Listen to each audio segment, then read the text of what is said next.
If there is only one thing you need to learn and understand about Magna Carta 1215, it's this. Magna Carta 1215 is the sole peaceful means known to humankind by which the rights of the weakest, most innocent citizens can prevail over a massive, potentially corrupt, and oppressive state power. This is the voice of freedom, Magna Carta 1215 Learning Centre. Welcome to your next lesson with hosts Fitzroy and Carl. Yep. Well, g'day, folks. I'll turn my camera on. That'll make a bloody big difference. How are you? Welcome along to another Monday night. Lovely to see so many of you floating around. I know we're going to build online as we go. Barry's back for another lesson. Thank you, Barry. All good. Now, got a lot of questions about where you can find various lessons and that you can't find some of them on Project Matilda. You can't find some of them on YouTube. And I apologise. It's all to do with the way that YouTube bans me from time to time. And unfortunately, if you're not subscribed to all of the YouTube channels, you might miss one. So I have, ostensibly two YouTube channels that I load up all this stuff to. Nun2K, Nunn2K, and another one called Carl Liebold, Voice of Freedom. If you want to go and have a look on there, usually on Nun2K, you'll find everything. I think I've uploaded everything that I was originally missed on at Nun2K, and tonight's will load up there automatically as well. Failing that, let me know. And I don't know why episode 7 isn't up on Project Matilda. Maybe I just missed it. I've been having huge internet problems for the last couple of weeks. Today, the new modem arrived. We're not swearing at Telstra yet. I'm not running a second stream actually to see whether or not. Let me just see if I can fire up something here that will let me know whether or not we're on. And better turn it down, otherwise it'll get very messy. Right, so it seems that it's streaming all right and doesn't seem to be catching. So fingers crossed, we'll go from there. A little bit of housekeeping too. Sorry to be eating into Fitz's time. Bundaberg tomorrow night. Can't wait to see everybody in Bundaberg tomorrow night. The Voice of Freedom is live with Ricardo Bozzi from 7:30, but get in around 6. There was some talk that we're going to do a little bit of common law before that, and Fitz and I'll talk about that later. I'm not sure if Melissa pops into the chat tonight. We'll find out whether or not many of them are coming. It's pretty much a sold-out event, I think, but you might get the odd ticket or two still available by contacting juanita.watkins@protonmail.com. And she will hook you up there. But tomorrow night, the Young Oz from 7:30 will be speaking with Ricardo. You can ask your questions. Looking forward to taking to the show there. It's really great. And then Ipswich next week, going to Casamilla, which is a marvellous theatre restaurant, if you like, in Ipswich. Really looking forward to checking that one out. And I've got a lot of friends who I know are going to turn up in the audience there. Good evening to Dale and Di, press, wonderful folks. Looking forward to seeing you when we catch up in Ipswich next week. And Toowoomba, the last of the month, 26th. And if you're out that way, Belinda Sale is the one is the wonderful lady who's looking after everything out there. We've got a venue today, which I believe is the Toowoomba Golf Club. And I'm not sure how many golf clubs there are in Toowoomba. I know there's one right on top of the range. Fingers crossed it's there. I had dinner there once. It was magnificent. At any rate, that's where we're heading. I'll give you more details in tomorrow night's show with Ricardo Bozzi. And a little bit of news about the Aussie Cossack. Got no news about the Aussie Cossack. That's the little bit of news. They are not accepting postcards at the address at Long Bay Jail anymore, which indicates that he might have moved. I haven't looked at Mrs. Cossack or the Aussie Cossack Telegram channel today. Things may have changed a bit in the last 24, 48 hours. I've been a bit flat out trying to sort out other bits and pieces with what's going on with the Voice of Freedom going on the road. So pretty confident, though, that they will be moving him and will eventually get a new address. We will see what happens. But they're just not accepting the postcards at the moment, so hang on to them. You can send them to Long Bay all you like. All they're doing is turning them around. And if your address is just an address and the name on it is just a name, odds are it's probably not going to find its way back to you. So, just bear that in mind. All right, without further ado, let's get into it. Tonight, lesson number 9. Good evening, Fitzroy Sterling. Sorry to keep you waiting, rambling on. I've got to do a bit of housekeeping these days. It's getting out of control. Yeah, no, good evening, my friend. Things got to be done. So now that that's out of the way, we can focus on what we come here to do. So Absolutely. yeah, I'm all good to go. Absolutely. Well, tell us about tonight, mate. Yeah, so we're going to finish off on a little bit more work with the police, how you can red pill them. One incident is not enough. This needs to be on a collective level. So Sure. I've created a little bit of infrastructure where people can work from when they're needing to deal with the police, because they're at the center of this whole structure. They're what's holding it together. And so they're the ones that are going to need to be instrumental in changing things. And it's only going to happen if the bulk of us start coming together and unifying how we deal with them, so we can finally red pill them and they can truly see what their actual role really is, not the one they're playing, but because authority doesn't exist. No one has authority over anyone else. We can only grant someone authority, and we've only granted authority to constables, not to police. So there's a process of educating them about what that actually means. And yeah, this is just some infrastructure there that people can fall back on as to have a framework for how they can actually make that happen. So we're going to work on that first, and then we're going to move into just a little bit of knowledge about the difference between voting and referendum. All these people still think that that's their pathway to freedom. Sure. So we're going to cover that, and then going to finish off on actually taking the steps that are required for us to actually manifest our innate freedom, which is the oath, and hopefully we'll get time to look into one of the notices. All right then. Well, let's get into it. We've got a video to kick it all off with. Yeah, so this is what I constructed just to give people some infrastructure on how you'd go about dealing with police who are trying to force you to be their, what would you call, person, so to speak. And what sort of evidence you'd be trying to grab and all that kind of stuff that you're going to use. So you never expect that you're going to have a victory here. That would be a very rare thing. It's more about you going into this to collect evidence. And so this is about more and more people collecting evidence, and then the weight of that evidence eventually will collapse, the whole structure. So you've got to look at it as a long-term plan, not as an instant win. If you can get your head around that, then you can use this to full effect. We would have to say that that's been a bit of a sticking point. And could we say that this is probably one of the big differences between the arguments for Magna Carta 1215 and Magna Carta 1297, in that 1297 tends to be a quick fix that doesn't break the system. It works within it. And to a certain degree has an effect, but it doesn't stop the corruption. It doesn't break it open, and certainly doesn't give the power back to the people.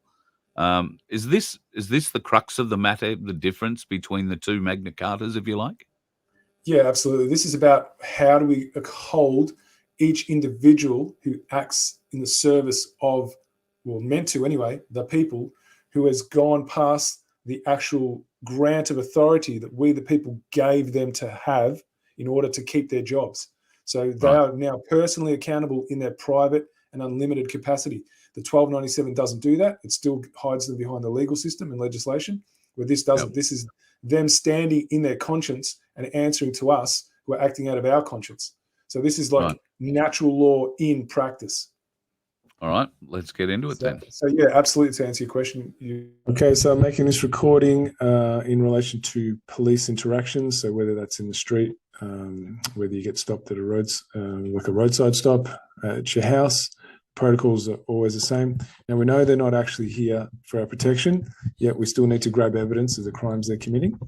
And so this is just a protocol to give you something to work from. It doesn't mean it's going to work perfect, but at least you'll have something, some kind of framework to work from. And that's the best we can do.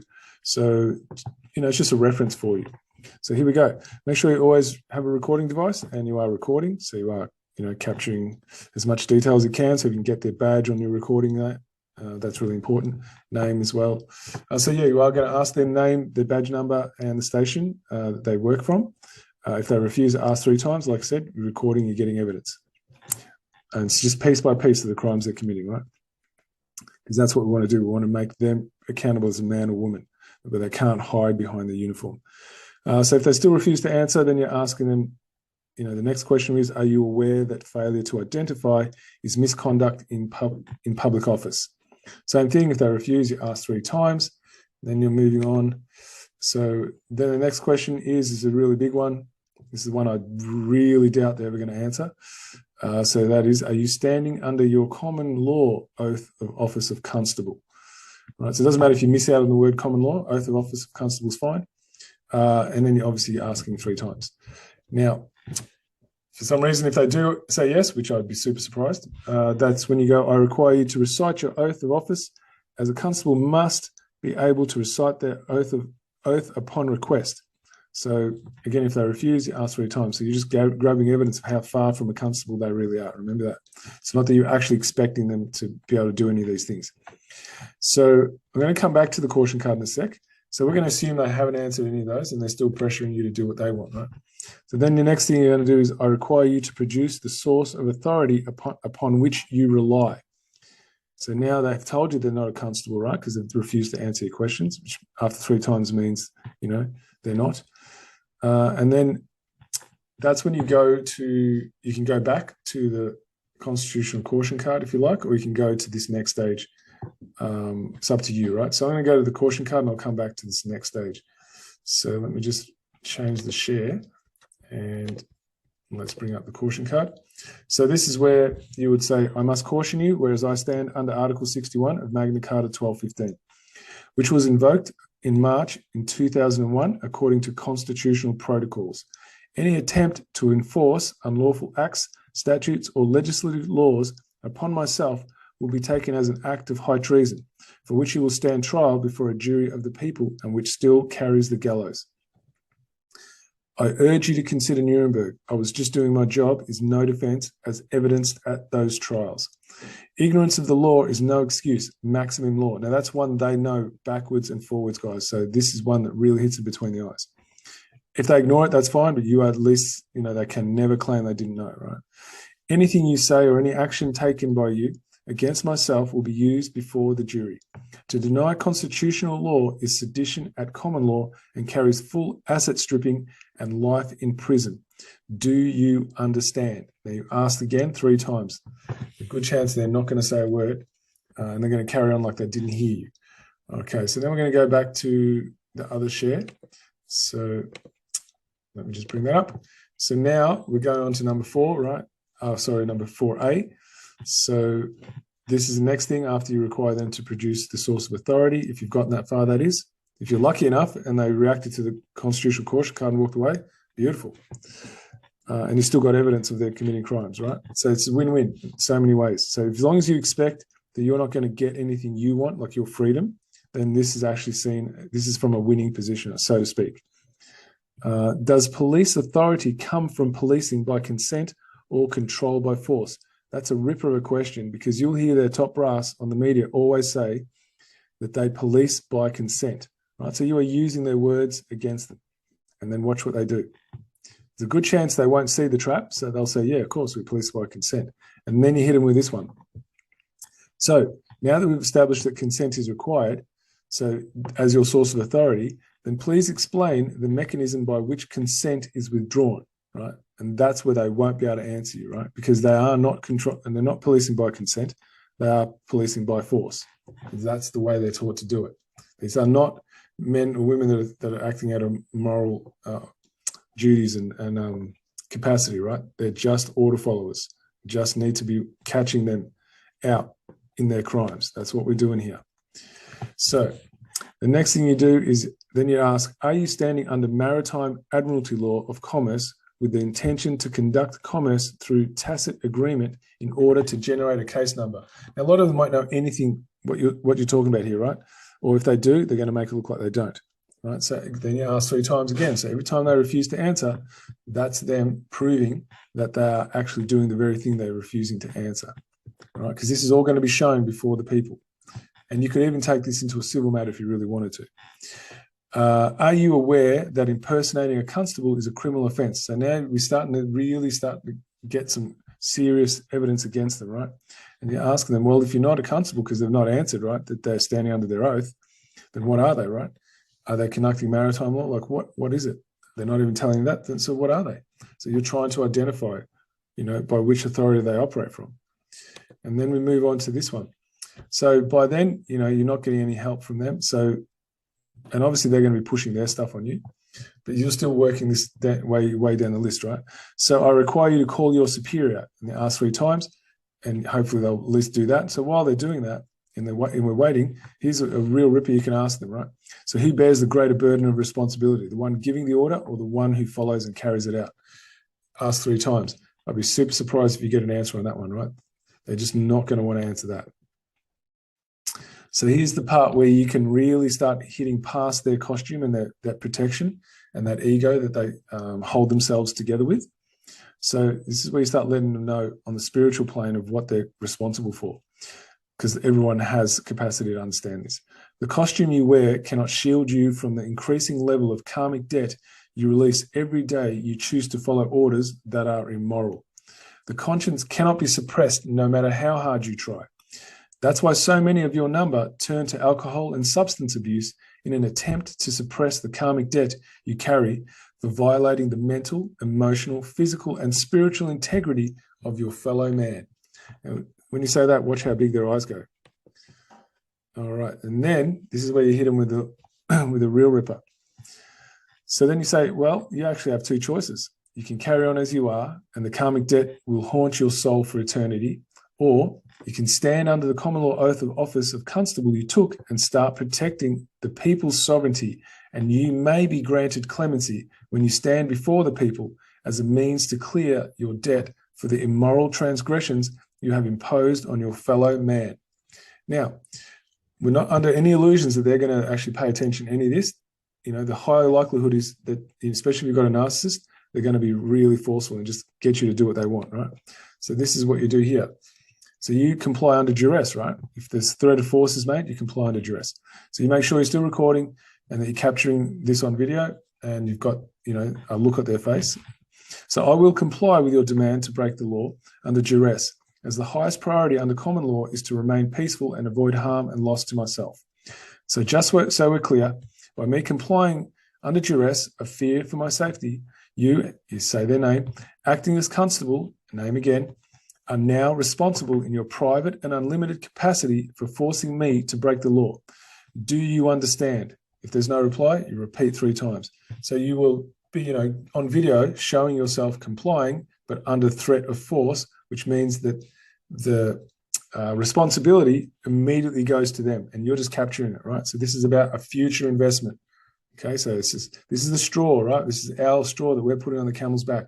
And eventually, if enough of us do this, right, they'll really start penetrating into their consciousness and they'll start losing that authority that they believe they have. And it'll come from within. That's where the beauty is. They can't stop this. All right, that's all I wanted to say on that one. Well, that's there's a lot in that. People are going to want to rewatch that. Is wording and verbiage important here, Fitz? Yeah, to a point, absolutely. I mean, when you're under the pump in the moment, of course, you're not going to say it exactly like that. You know, you're going to miss a lot of stuff. So it's more about capturing the essence of what it is that you're doing, right? So yes, it is, but they're the ones who are committing the crimes. We just need to get them on camera doing it, right? And so as long as you say that you're complying under duress, that, you know, you forced me to break the law, but I'm still going to do it because I fear for my safety, you know, that means responsibility is on you as someone who's meant to be in law enforcement, you know, to force me to break the law, you know, that's on you now, right? You know, sort of that, just as long as you understand the essence of what it is you're doing, that's the main thing. But that whole thing about policing by consent, right? They say it all the time. But then if it's such a thing, well, where's the capacity to withdraw the consent? They can't answer that. So these are the really beautiful things because you're catching them out in their own words. Yeah. So, you know, just understanding those fundamentals, that's the most important thing. Okay, so now we can see that in action, yes? Yeah, I mean, it never got to anywhere close to that. So you'll just see this is just like, oh my goodness, this happened so fast, but yet it still gives people an understanding that this is not made up, right? So what I'm expressing here, there's people grabbing evidence of it. And so hopefully it'll inspire others to start doing the same. All right, let's have a look. Now he's coming with his mask.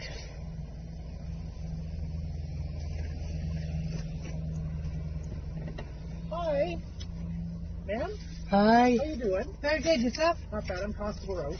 Hi, Ross. How are you? Good. If you would, I understand you were pulled over by my partner, not wearing your seatbelt. Okay, and I need your name and your badge number. accessible route. Okay. 55103. You're faster than I am. Hold on. You know, by the way, I was going to say I'm under oath of Article 61 of Magna Carta 1215. And your boss, Sergeant Dodd, knows about it.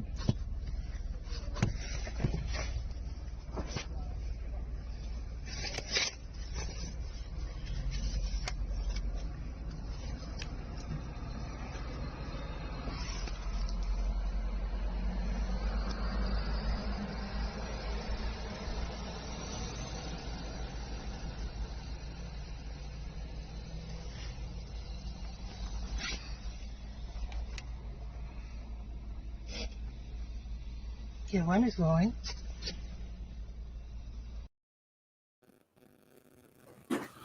Wow, that's amazing.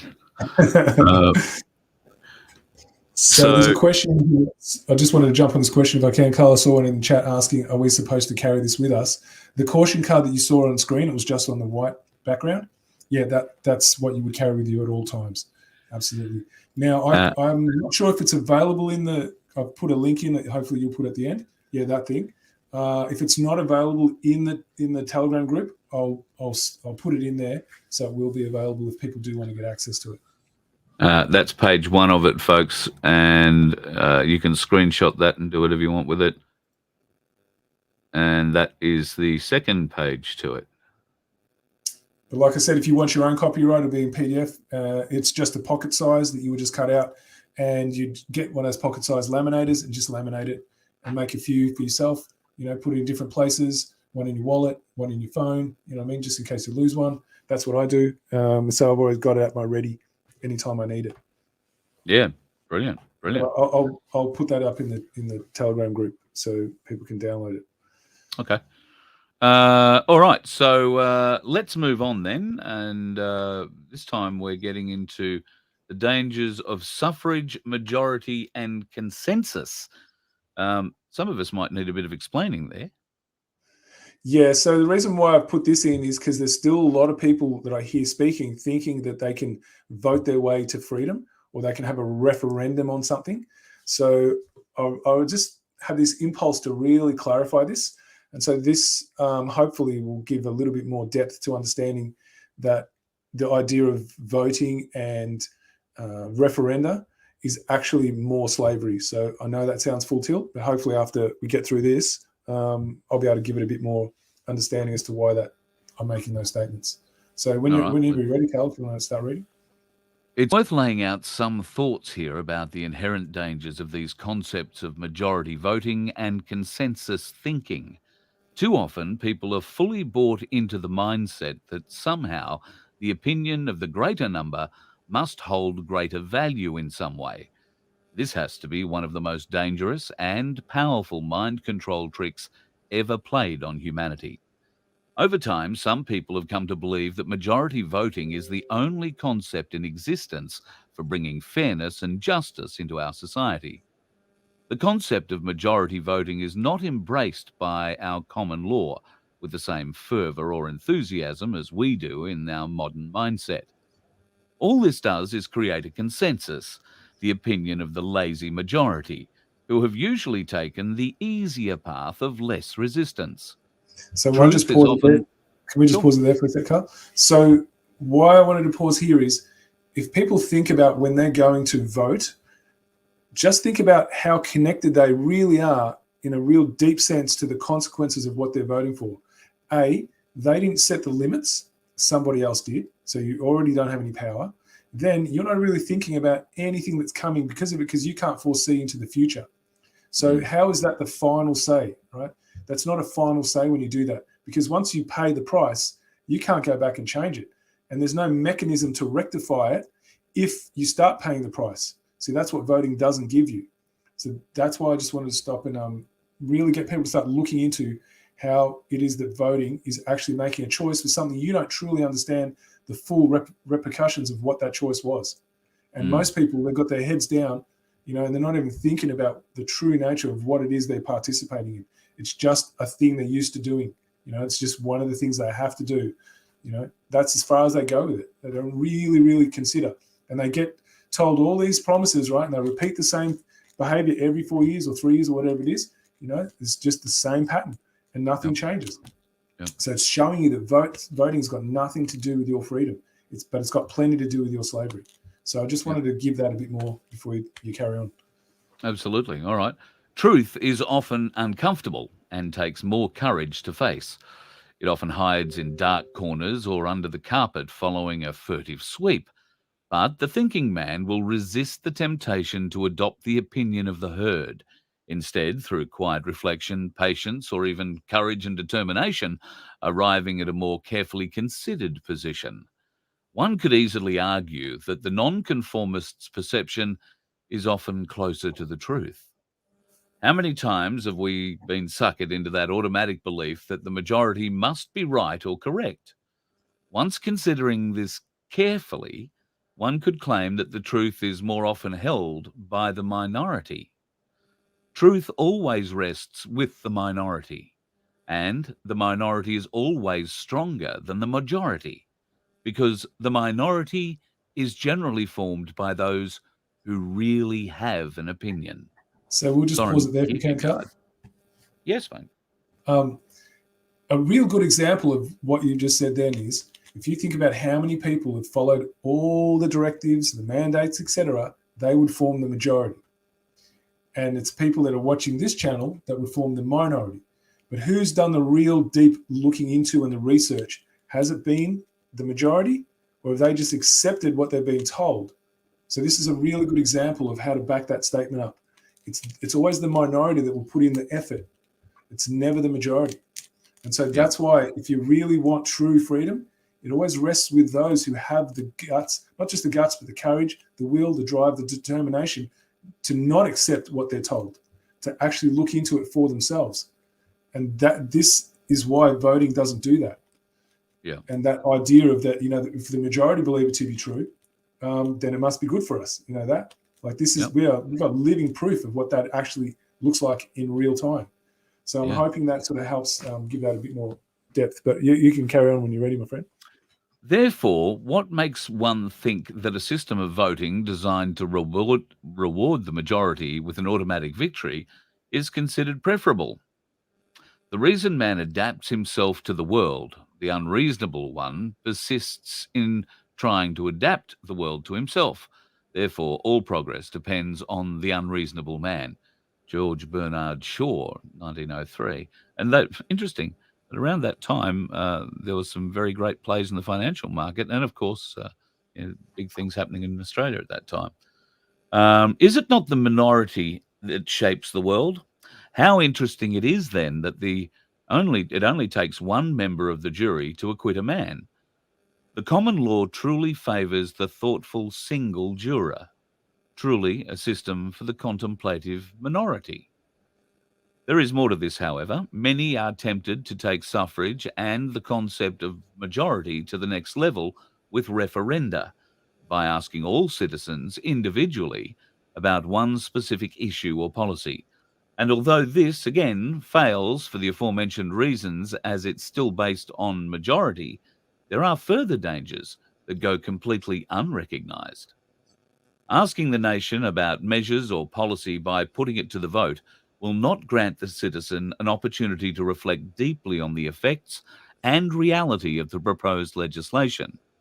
But put before a common law jury, where the jury is deciding on the justice of the law, you are placing the proposed legislation under real scrutiny, with the added benefit of seeing its effects on a real man or woman potentially facing punishment, actually playing itself out in front of the court.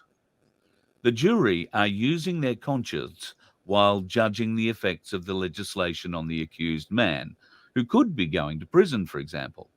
Motive, context, and state of mind are all being considered carefully, and thus the law is being examined in a veritable petri dish in a justice laboratory. I like that.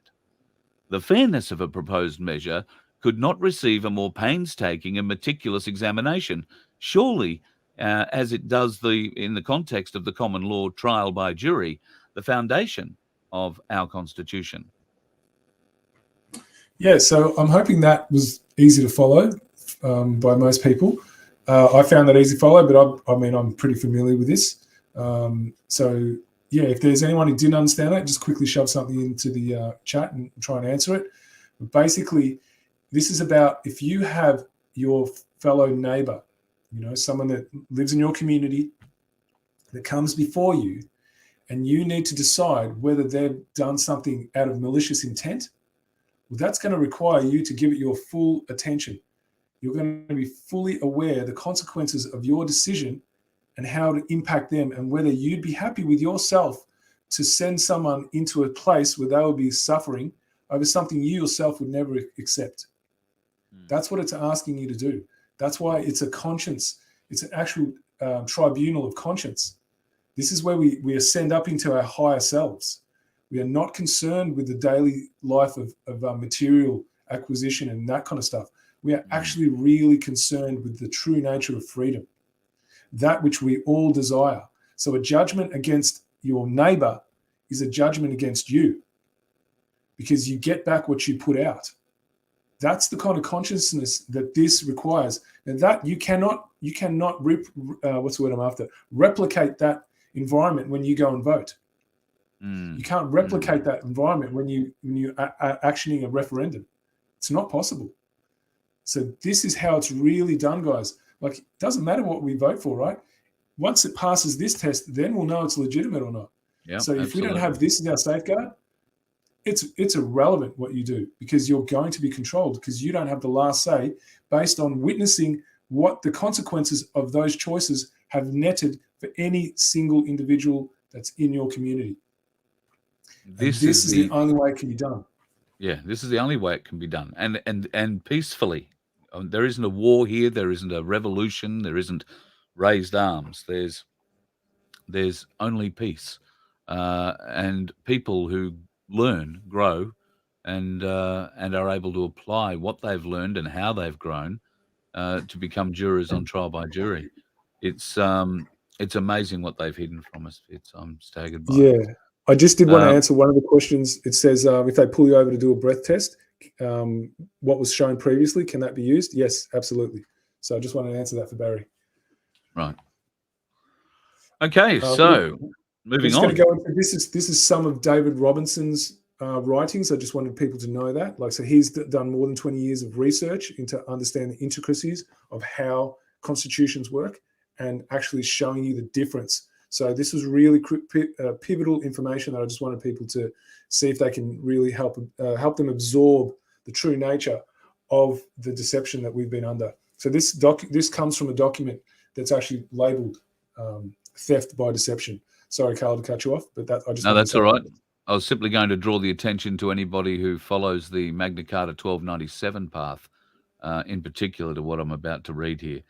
It's a very detailed example of how the argument you're folding will fail in the future.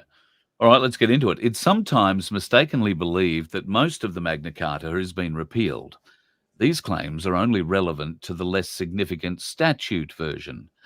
In 1297, the Model Parliament added the Magna Carta in statute law. Much of this statute has indeed since been repealed. Yet, while Parliament can repeal or amend any acts of Parliament, that's statutes, it wasn't party to the original common law contract of the 1215 Magna Carta, and therefore cannot amend or repeal it lawfully, and thus its original provisions remain very much intact today. All of our constitutional law is very much as valid and powerful today as the day that the ink was wet. Attempts are made at times by either the misinformed or those with vested interests to discredit old constitutional law as relics of law. However, the increasing age of a common law does not make it any less valid. As an obvious example is the offence of murder. It will not be found in the form of a statute or act of a parliament. It is a common law offence, and it, like our constitutional law, grows no less valid with the progress of time. Yeah, I really love how David put that. So, you know, if you really want to understand the difference between law and statute, if this doesn't land for you. I'm not sure what else there is I can help you with, because he's just basically said it, right? There is nothing written into statute about murder. It's not there. You can't find it. No. So anyone who believes that the 1215 is a relic, well, they must believe that murder is irrelevant. Yeah. It's not. It doesn't apply to us. So we don't prosecute it. And then, of course, we skip to the article that we all know and love so deeply. Yeah, so a legitimate constitution will always have a way to restore the rule of law. And you won't find that in the 1901 Commonwealth of Australia Constitution Act. It doesn't exist because it is statute. That's what it is. Because common law is the will of the people and statute is the will of Parliament. And they can only create statutes. And in a statute, it's not going to have anything to do with the people because it's not about that. So this is just, we showed it last week, but I just wanted to show people again because we're going to go into, hopefully, it looks like we're going to have time, what's involved in taking the oath. And if we get time to show one of the lawful notices that we send. And so hopefully we'll get through definitely step 1 and some part of step 2. So it says collect the evidence. And so hopefully I'll be able to explain. And if you see the notice, you'll be able to see why it's about collecting evidence of the crimes. That you see, if you understand that a constitution is not a contract with the people, it's as far as what we can't do or can do, it's a contract with those who act in the service of the people of what they can't do. And the consequences for what happens if they do the very thing that we've granted them authority to be in that position, and they breach it and do those very things they cannot do. There's consequences. That's the true nature of a constitution. And so step 2 is about collecting the evidence of them doing what we've not said they can do. And so then you're using the very contract that they agreed to abide by to prosecute them because they were the ones who were instrumental in creating it in order to get our authority so they can act in our service. If you can understand that, then you'll truly understand what a constitution is. If you still struggle with that, then this is going to be a bit hard to understand. But if you can, then you'll understand what the power of those notices are. Because anyone who said that they want to be the hangman, so to speak, well, you need to send in these notices first because they act as undeniable evidence of their crimes. We are holding them accountable to that very contract that they accept when they take that job. That's and them ignoring the notices is just as much evidence as them replying to it. Yeah, it's even worse actually, because the actual law that we agree to live under is if there's any crimes, they must be reported. And if you've been informed of a crime, no matter who you are, your job is to go and report it as well. And they're doing none of that. So this is like slam dunk. It's like, you want to be the hangman, start sending these notices. Yes, well, I don't think we there's can going go to be and any take a look shortage at the of people. Yeah, not too many shortage of people who are keen to do that, mate. I can tell you. There's plenty of people who are keen to line up for the swinging the rope. I can tell you in the Gold Coast when I was down there last week, they were lining up. I must have had a dozen or more people come up and say, if Ricardo needs a hand holding the rope or pulling the trap door, let me know. So, like you say, good advice for people to know because it's a two-edged sword, that whole thing. So, absolutely. I mean, they can't get out of it. It just requires action. That's all it requires. So this is just about letting people know that if you want to see that happen, you need to lay the groundwork first because we're just using law. This is not about my opinion, your opinion, anyone else's, right? We're just using the law. Yeah. Oh, actually, Carl, I think we've missed one of the documents, actually, because David Robinson says that it's from the old message by David Robinson. I think there's 3 paragraphs in there that we missed. That'd be it. Beg your pardon? So this will be a good way to explain it as well. All right. Since the invocation of Article 61 in 2001, it is everyone's duty under the common laws of the people, Magna Carta 1215 Constitution, to defend the entire realm, and to do so by royal command. Only traitors and those who have no real idea what is happening would not stand in defence of our sovereignty under Article 61. By ignorance, unawareness, or intent to destroy our system of fair and just law, each and every one of those people not standing under the Constitution in order to defend it is an enemy of this nation and the Commonwealth at this time. That is not my personal judgment.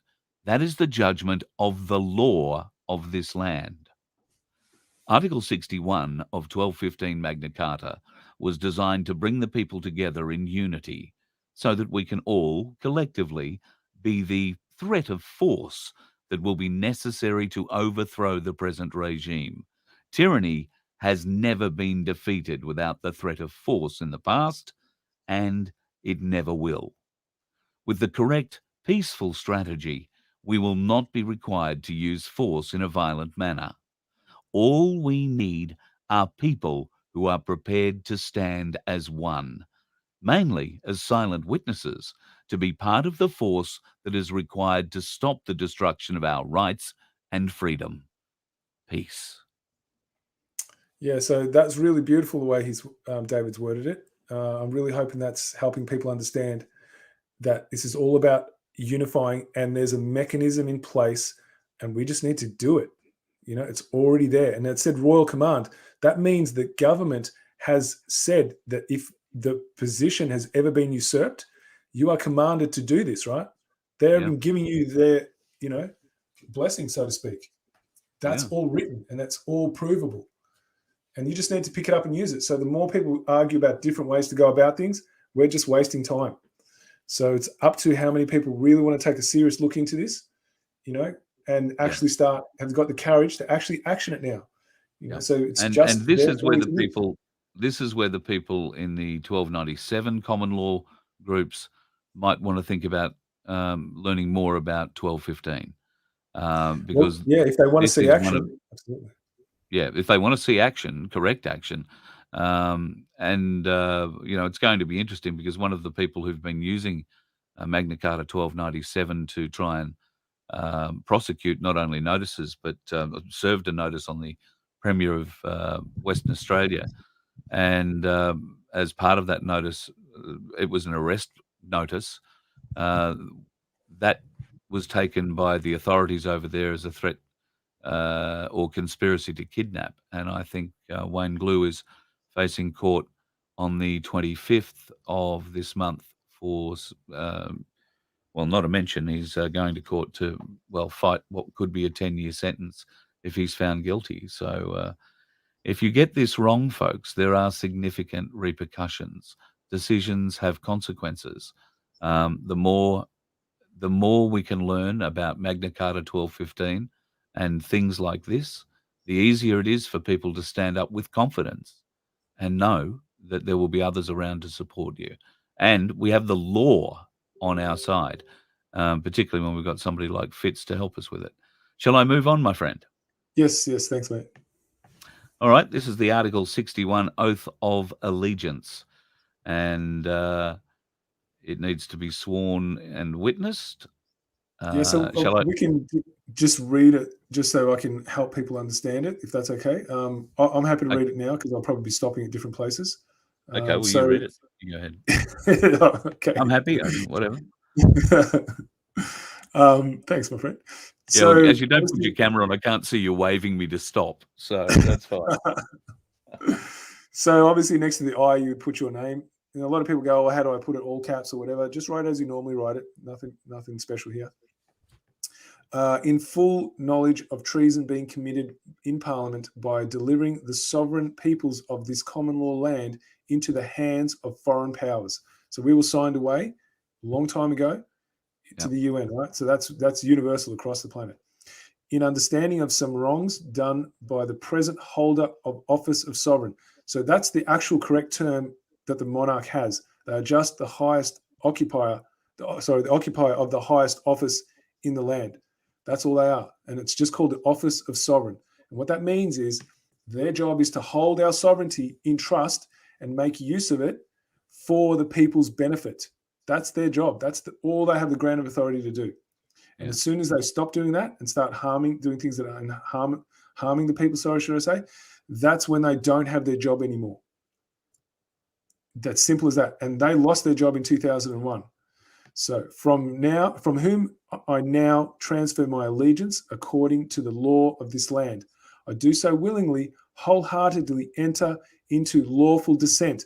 Now, that word dissent is very important. A lot of people I've seen use the word lawful rebellion. Well, what you're saying is you're rebelling against the law if you say rebellion. So here, dissent means peaceful non-consent. So we always remain peaceful, that you are not consenting to unlawful statutes and acts, etc. You are not giving your consent to it. So you are withdrawing your consent. And this is how we stay in honor. This is all about being in honor and respectful and peaceful. And there's a mechanism by which that was constructed, because the whole nature of common law is to keep the peace. So everything is structured around that. So this is really, really well done, guys. It just requires us to start using it. I solemnly swear upon my oath to obey the direction of the Lords of the Barons Committee, whom invoked Article 61 of 1215 Magna Carta on the 23rd of March 2001. If they didn't do this, guys, if they didn't invoke it, we'd have no chance, none. So we just need to get up and use it now, because this is the law of the land as agreed to, by which government gets its grant of authority. That if they ever step out of line, the barons are to step in and invoke Article 61, which is a security clause, which activates the protocols necessary for us to restore the rule of law. And one of them is mass arrest of all these criminals, right? That's the police's job. But they won't do it because they're owned by the criminals. So the people need to come together en masse and give them a choice. If you don't start arresting them, we will, and then we'll arrest you next, because there's more of us than there is of them. And we have the lawful excuse to do so, because it's by royal command. It's by your own structure that you are commanding us to do this. As you can see here, it says, in accordance with royal command to do so. That is now enshrined in the highest protocol of the land. As long as said barons act strictly according to constitutional law at all times without deviation. So if they stop doing what we've given them the grant of authority to do, we no longer have any allegiance to them. We go straight to the Constitution. And that's where we are now, because the barons invoked it, but then they ran tuck-tail and hid. They went into panic, right? So we are not requiring them anymore. It requires us to organize and do the very thing that they were meant to do, but they're not. So now we need to do it. So this takes the mass of people to start doing this. And we can't do it if we all sit there thinking, oh, well, what if this happens to me? And what if that happens to me? We all start fearing for our individual safety. Well, then what's the point, right? You can do, and we can't all do it if we're all doing it a different way. It all has to be done exactly the same way. So there are nuances between the way the 1215 Oath of Allegiance would read and be enacted as to one for 1297, I think. So we've got to stop that. We've all got to be on the same page. We've all got to present the same notices with the same qualifications behind them and the same level of knowledge. Because, like you said, Fitz, earlier, it's okay to paraphrase when you are talking about some things, but in other times, it has to be very precise. Isn't that right? Yeah, when it comes to like documents, lawful documents, they have to be very precise, because this is what can be proved, right? So when it's words, that's a bit different because you're under stress, but this is a place where you're coming from a considered place, and these templates are already designed and done and ready to go, guys. They just need you to fill them into the editable bits. That's all. So it just says at the end, until such time as redress of these present wrongs has been achieved. So once we've arrested all the criminals, they've come, stood before us, we've got lawful notices sent out to them, they get produced in the court because we, the people, got our courts back, right? We've got our jury of 12. We're oath bound to enforce the terms and conditions of the Constitution for anyone who's acted out in treason or sedition. We don't get a say in that. Our job is just to fulfill that contract. That's the contract government wrote on itself. That really needs to be understood. They wrote it on itself so they could get our grant of authority. Now we are just fulfilling that contract. That's it. That's all we're doing. And there's no other means that I know of that's there for that purpose. That's why they've hidden this knowledge. When one takes the oath of allegiance, Fitz, and fills out this paperwork, where does it go? Okay, so this one that I've put up here, this is an oath to yourself. So you would mail it to yourself. What's really important here is that you are sending it through registered post, so you can have a tracking number and you can have proof that it's been delivered. Even though it's coming to you, it's a statement of intention to stand under the law by which we agreed to live under. That's all you require. And when it goes to the post office has higher jurisdiction than the courts. So that's why we send it that way, and we get a receipt that proves our intention. As soon as you have that receipt, now this is considered a lawful document. That's why you need the receipt. So there's another one where you can send it to a baron, but if you don't want to send it overseas, just send it to yourself. You've got the receipt, and now this is your evidence, right? And the way that it's meant to work is that this breaks all their contracts, all the presumptions and assumptions they have that you are that legal fiction. This breaks it all, and you now have lawful excuse to stop paying any of their fines, their permits, their licenses, the rates, you name it, right? You don't. Okay, let's just talk about that for a moment. Your rates notice turns up, and you've taken the oath of allegiance. What do you do? What do you send back to the council? Well, I'm so pleased you said that, because the very next document I've got is going to answer that question. Yep. Who knew that was going to pop up? I had no idea. So I just wanted to finish. People who want to know more about this, I've made videos on the Telegram channel of how to complete the oath and also how to complete the notices. So if you want to find out more, you can go onto the Telegram channel. I've given a link to Carl to put in, so hopefully you guys have access to that. It's so right in at the top of the chat there, or throw it in. I threw it in at the start of the show, so people can go back through the chat. In fact, I can throw it up in the chat again right now. So Perfect. If you haven't got Fitz's Telegram channel, then there it is in the chat right now. So this is a notice of conditional acceptance. So you would, if you had a rates notice you wanted to challenge, you would grab your rates notice, you would make a photocopy of it, and you'd send it through with this notice and a cover letter. Hopefully, I knew I wasn't going to get time to cover the cover letter today, so I'm hoping we can cover that next week. And I just wanted to show people some of the evidence that's in this one. Now, this one I've written specifically to send to courts. So what I've taken is some of David's work, and I found through experience that when I was sending it here in Australia, a lot of the people didn't understand. They just thought this has got to do with England. It's got nothing to do with us. So what I did is I added in extra evidence that's specific to the treason in Australia, so that no one can say that it's got nothing to do with us. So I've made this special entry, inserted evidence to do with Australia. Now, people that I've helped out with this, I've even added more. So this is actually an exclusive, what we're doing tonight. Nobody has this notice yet. So you guys are seeing this for the first time. All additional additions I've added in that proves that they can't get out of, that they've been running crimes that are beyond belief. So if you wanted to go start reading something, Carl, I'm more than happy. All right. Dear to whom it may be concerning, please, I'm sorry about that beeping thing going off. I think everybody's just gone off to your Telegram account and has just decided to join the bloody thing because it's going off like a Christmas tree.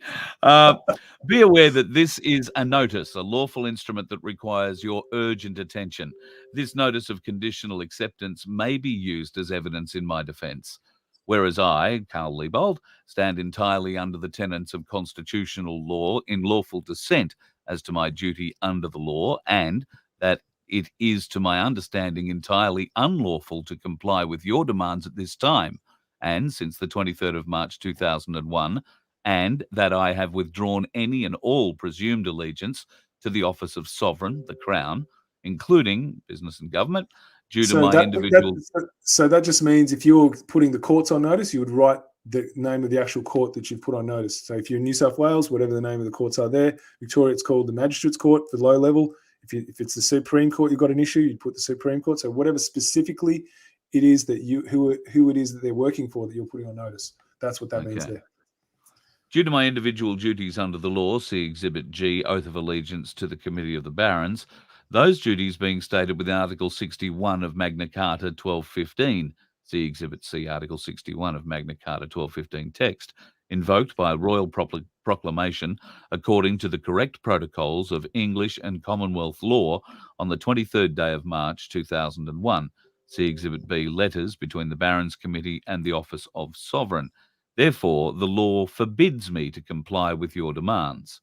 Take note, I, Carl Liebold, have taken the time to thoroughly research the treason that has been committed within Australia and the Commonwealth realm, and to the best of my knowledge, the following are accurate statements of truth. Under the British Commonwealth Constitution, allegiance is owed to the head of state, the monarch, and that allegiance is returned by the monarch through the contract of the coronation oath to the people, and that it is not something which may be broken, nor are politicians entitled to break their oaths of office.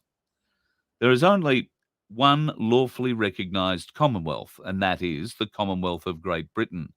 The Commonwealth of Australia is a corporation, and there's its corporation number, registered to the US Securities Exchange Commission pursuant to the Securities Exchange Act of 1934.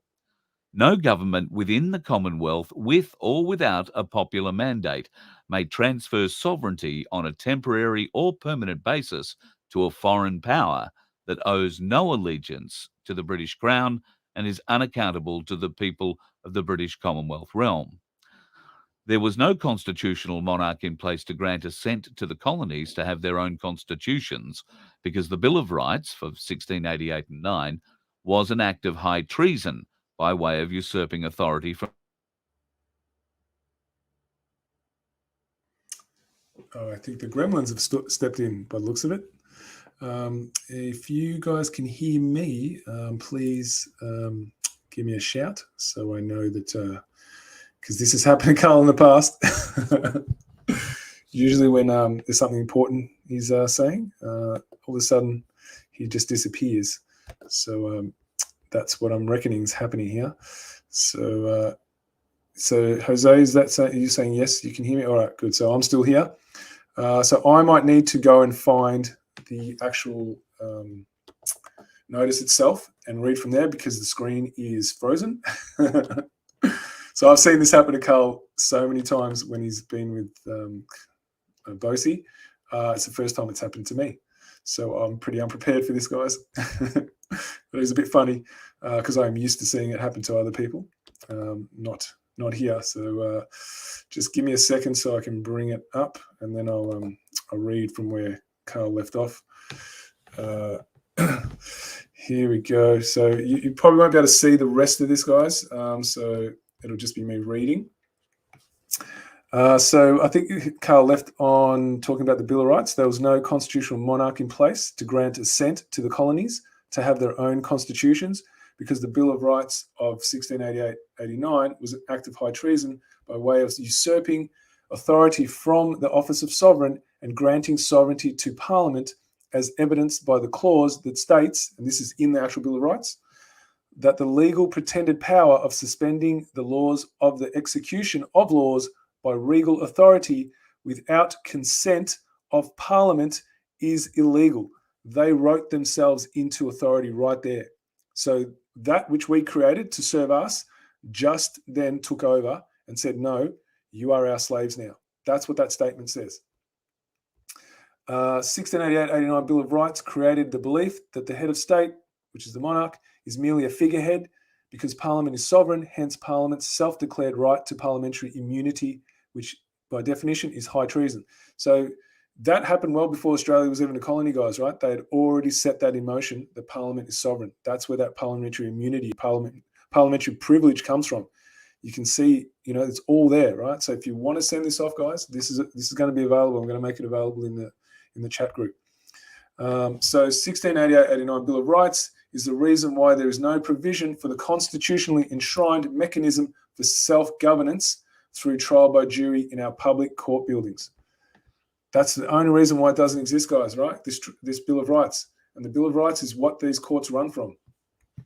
Trial by jury is the people's safeguard mechanism that puts people in charge of government and its institutions that we, the people, created to act in the service of we, the people.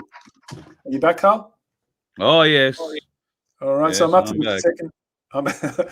Luckily, I scrambled and I was able to pick up this where you left off just by opening up. I'm glad. I have no idea where I left off. I got to just about the end of it before I figured out I wasn't on the air anymore.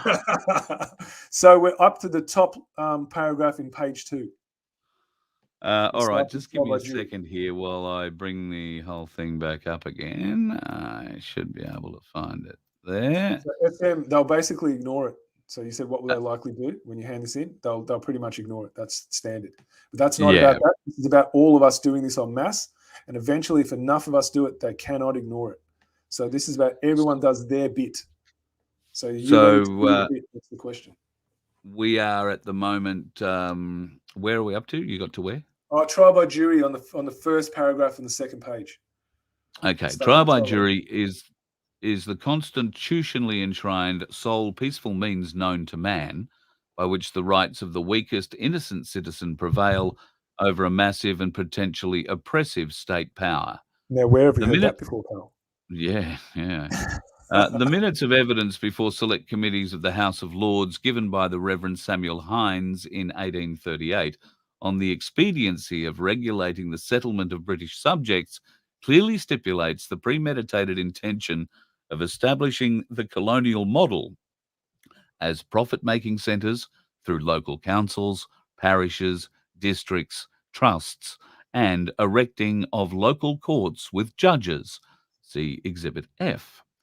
The Department of Justice Victoria operates from the 1688 Bill of Rights, as evidenced by Exhibit G, a letter from the Attorney General's Legislation and Policy Branch. The entire system of magistrates' courts is unlawful and at odds with the British Commonwealth Constitution's summary trial breaks all the principles of equity, as there is no judgment by peers.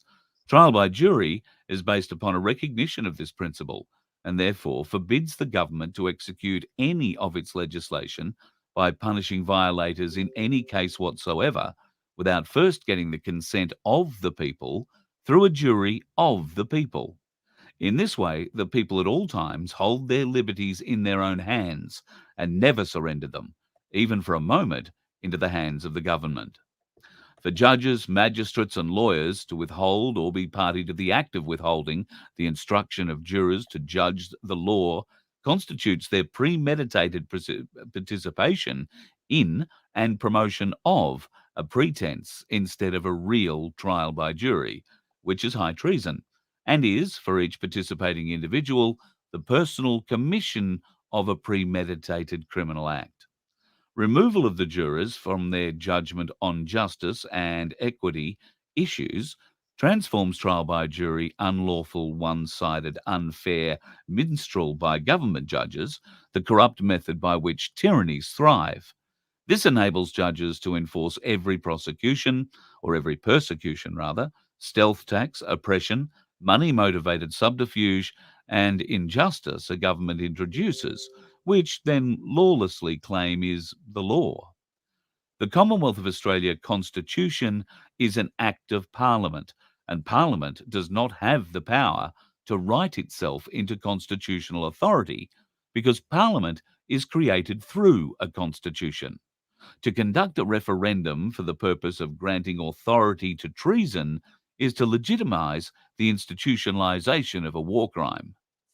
There is no security clause in the Commonwealth of Australia Constitution that protects the supremacy of the people over government, should government attempt to enslave the people. Further to that, Elizabeth II breached her coronation oath of allegiance by surrendering her constitutional responsibilities to the Roman Catholic Empire, which is an act of treason at common law in 1973, when Australia was unlawfully sold by Prime Minister Gough Whitlam, making Australia a corporation under Unidroit, also embarking Securities and Investments Commission under Washington and the associated other bits and pieces on the 29th of June 2009, all carried out unlawfully, which is an act of high treason at common law.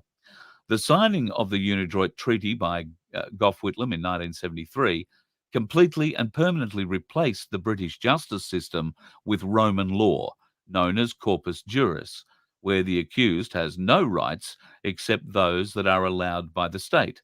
Corpus juris includes the following: face a state-appointed judge or magistrate who'll pronounce the accused guilty or not guilty, the scrapping of habeas corpus. The accused is liable to summary arrest and detained without charge, without any evidence being presented against the accused for up to 9 months. The scrapping of innocent until proven guilty. A citizen must prove innocence against the combined machinery of the state. The scrapping of double jeopardy, or not being tried under the same offence twice. Prosecutors are given leave to appeal not guilty verdicts, if desired, and allowed to be done repeatedly until the required conviction is secured. The scrapping of non-disclosure means any previous convictions are to be made available to the court before trial begins. There is no presumption of innocence. The following is evidence that Article 61 is, in effect, along with more detailed treason evidence, in 2015, when addressing the Australian people by letter on the 800th anniversary of 1215 Magna Carta, Elizabeth II stated, "The story of the British monarchy is intertwined with that of Runnymede and Magna Carta. The values of Magna Carta are not just important to the United Kingdom and the Commonwealth, but across the world. Its principles are significant and enduring."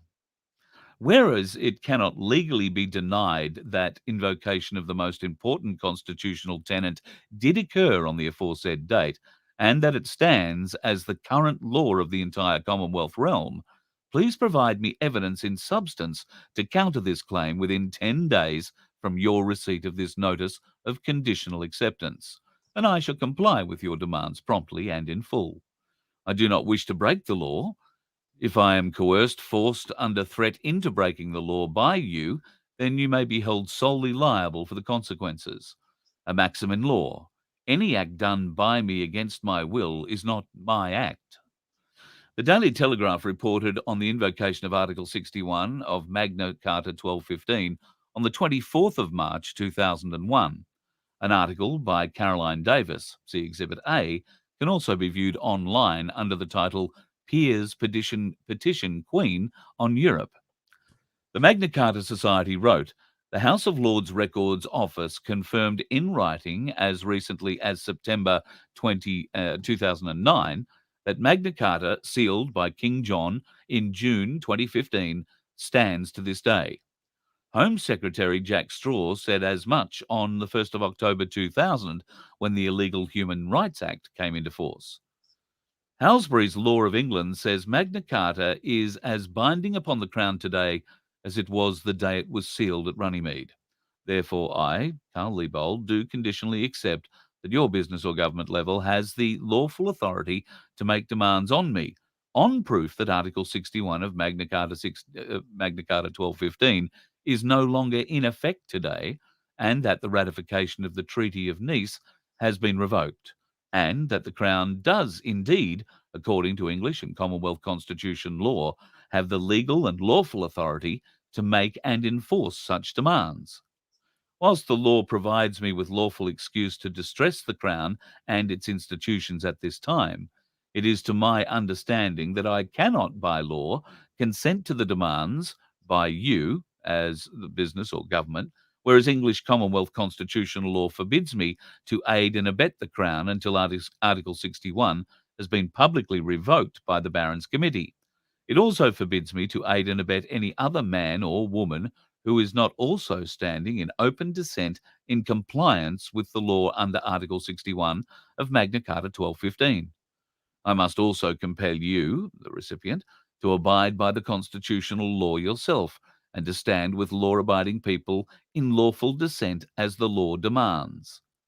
Failure to respond to this notice of conditional acceptance with the reasonable timeframe allotted, and or without providing evidence in substance that clearly defines that Article 61 is no longer in effect, shall be taken to mean by all interested parties, including interested third parties, that the business or government has no lawful claim against me, and that any future attempt to coerce me to aid and abet high treason, extort monies or goods relating to this matter would be harassment, coercion, and demanding monies with menaces, which may evoke a counterclaim for damages against you personally.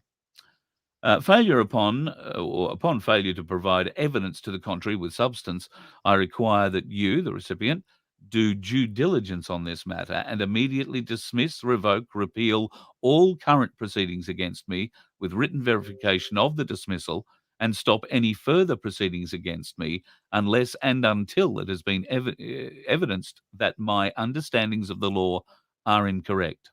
Further to that, failure to respond without providing evidence in substance that clearly disproves the above statements will be used as evidence against you at your trial before a jury of people observing a constitutional common law. Therefore, should the unlawful orders, see Exhibit 1, remain in place after your failure to supply evidence to the contrary, then this too will be submitted as further evidence at your trial. A reply to this notice must be made on the respondent's full commercial liability and on penalty of perjury. We are all responsible and culpable for our own actions or omissions under English constitutional law. Please check the facts for yourself before replying. Ignorance is no defence in law. Sincerely, without any admission of liability whatsoever, and with no attempt to deceive or to appear vexatious or frivolous, and with all my inalienable constitutional rights reserved, signed, witnessed, and signatured. And there is a list of enclosed evidence. Thank you so much for going to all that detail, Carl. I really appreciate that.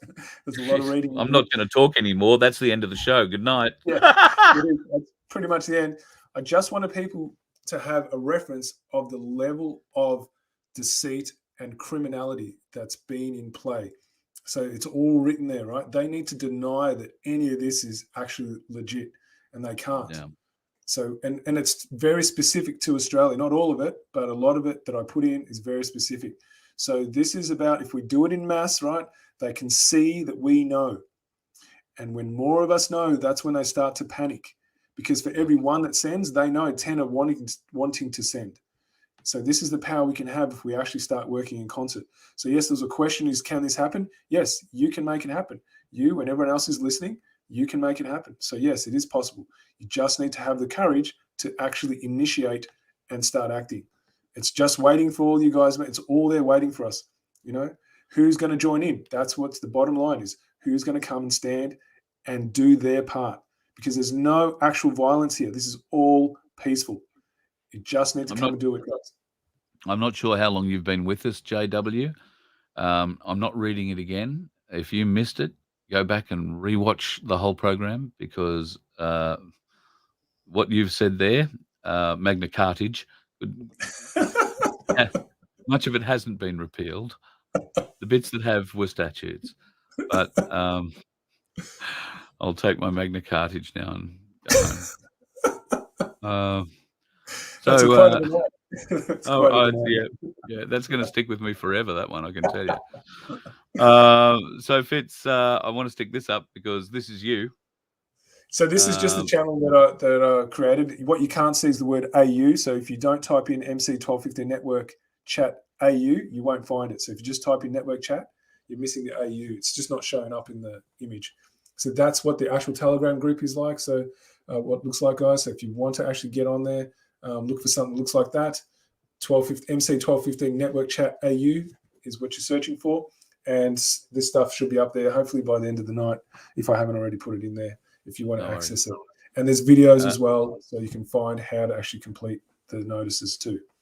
You're right, JW, no worries. We all have typos. You've given us the best laugh of the night, and after what I've just spent 20 minutes reading, I needed a laugh.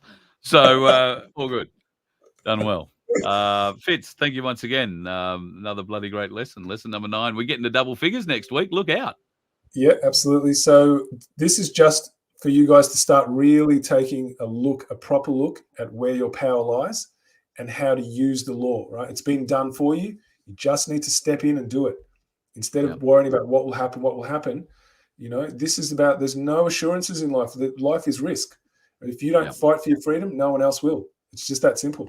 So, you know, you have your part to fight for your freedom, your neighbor's freedom. You know, one of us can have the impact on 10 people. Now imagine if 1,000 of us get together.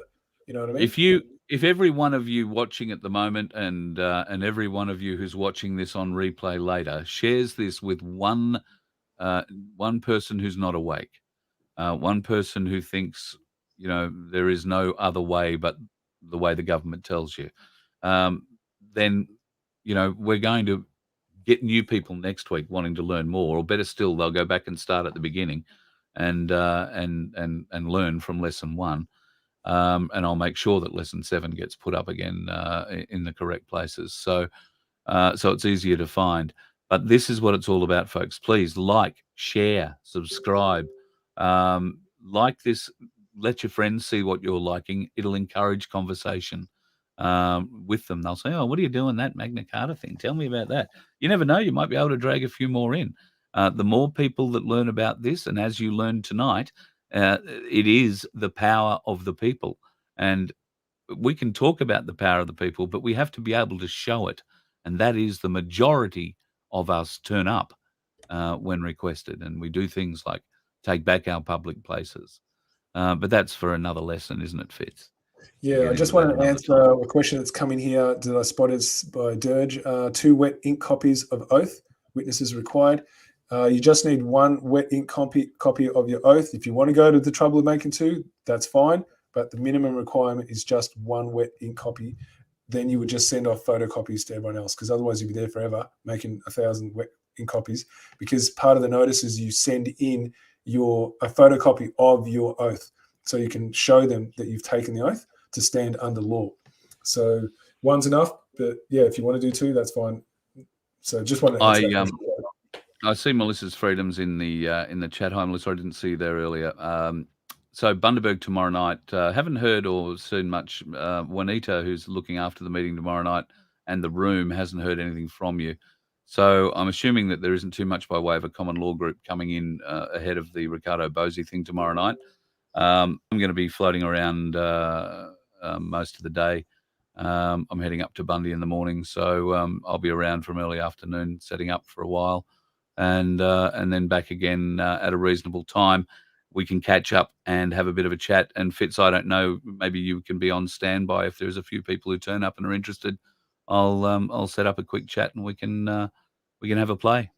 Yeah, absolutely. I'm more than happy to do a presentation if that's what people want, or answer questions, whichever way it goes. I've got slides I can put up and help people, work through what they're not understanding. So yeah, whatever works, I'm happy to go do that. So yeah, I think it'd be more a Q&A. Be more a Q&A that we'd be looking at. If you've got common law questions that you'd like to ask Fitz, then 6 o'clock tomorrow night at the Young Australian Hotel. And look, there's no guarantee that you'll be able to get a seat, because the room's pretty much booked out from what I understand. But keep us in mind. Keep chatting to me through the day. We'll figure something out. And eventually everybody will get heard. Have no fear. Just a quick question I spotted here. It says, why isn't this on Four Corners? Adam, I'd like you to answer that one, because I reckon you know the answer. Or why isn't this show on Four Corners, or this knowledge on Four Corners? I'd say I'm guessing it means this knowledge. I'm not sure if that's a rhetorical question or not. That's I'm guessing it's a bit of a tongue-in-cheek question. But if it's not, I'd love you to answer. No, they're too busy sacrificing children on the altar of ITA at the ABC to be coming anywhere near what we're talking about. They know damn well we're coming for them. And their ABC will once again become our ABC. And then, then you might see me on Four Corners. But that's a whole other story. It'll only be if that happens, I can tell you. And that's the only way I'll ever get inside an ABC studio. I just want to say a quick hi to Irish, my friend. I did spot you in the chat, so sorry I haven't had a chance to say hi until now. So just quick hi to Irish. Very nice, very nice. G'day, Irish. All right, folks, thank you very much. If you're coming to Bundaberg tomorrow night, really look forward to seeing you there. And the Young Australian Hotel. Tickets are, well, I think, like I say, I think they're pretty much all sold out at the moment. But Juanita .Watkins, that's JUANITA .Watkins at protonmail.com. You can email her, and if she has any, she'll set them out for you. There is a bit of a cost involved because we've got to pay for the room. So once all that's covered, though, we're all good. Look forward to seeing you in Bundy tomorrow night, folks. And if you're not going to be there, then online for the Ricardo Bosey Show. Fitz, thank you again. Another wonderful lesson. Look forward to getting into lesson number 10. We break double figures next week. Yeah, I know. How about that? So we've made it to 9. Let's see if we can get into 10. Who knew it when we began? I remember when you were just a stuttering person on the end of the phone. Well, who can think that far back? Oh, that seems like centuries ago. It certainly does. All right, my friend, have yourself a great week. Likewise. Good night, everyone. Good night, folks. See you. You let one ant stand up to us, then they all might stand up. Those puny little ants outnumber us 100 to 1. And if they ever figure that out, there goes our way of life. It's not about food. It's about keeping those ants in line. That's why we're going back. Does anybody else want to stay? Let's rock!